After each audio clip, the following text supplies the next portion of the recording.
ભાવનગર જિલ્લાના સરતાનપર વાવડી ગામ વાડી વિસ્તારમાંથી સૂકા ગાંજાના જથ્થા સાથે એક ઇસમ ઝડપાયો। ભાવનગર એસઓજીની કાર્યવાહી। એનડીપીએસ એક્ટ હેઠળ ગુનો નોંધાયો।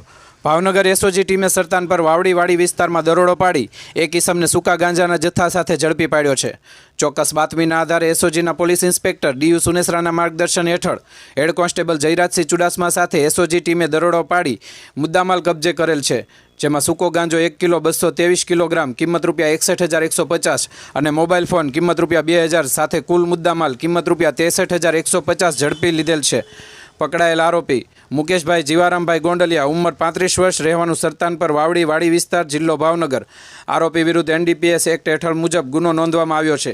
આ કામગીરીમાં જોડાયેલ પોલીસ કર્મચારી પોલીસ ઇન્સ્પેક્ટર ડીયુ સુનેસરાના માર્ગદર્શન હેઠળ ASI Jayrajsinh Jadeja, ASI Mahavirsinh Gohil, ASI Balvirsinh Jadeja, head constable Jayvirsinh Chudasama, head constable Rajendrasinh Gohil, head constable Mahipalsinh Gohil, police constable Kishorsinh Dodiya, police constable Kanjibhai Nakom, driver police constable Chirantanbhai Raval વગેરેના જોડાયા હતા।